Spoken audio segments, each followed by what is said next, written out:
Hey guys, Justin here. Today I wanted to talk to you about hamstring strains. They're a very common injury. They happen to sports people quite a lot, and they're primarily caused by an imbalance between the quadriceps and the muscles at the back, your hamstrings, which run from your hip all the way down to the knee. Hamstring strains are typically classified in a grade 1, grade 2 or grade 3. Grade 1 is when you've just got a bit of a pulled muscle. Grade 2 is when there's a bit of tearing of some of the fibres, and you get a bit of bleeding from that.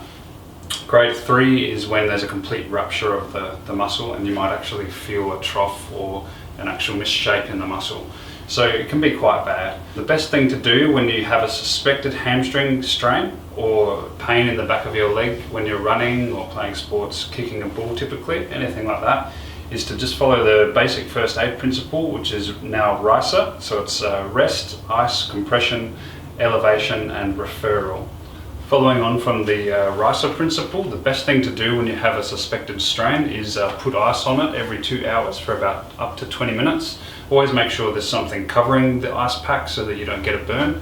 And then of course it's always best to consult with a healthcare professional, whether that's a physio, and come in and see us so that you can rehabilitate the injury properly.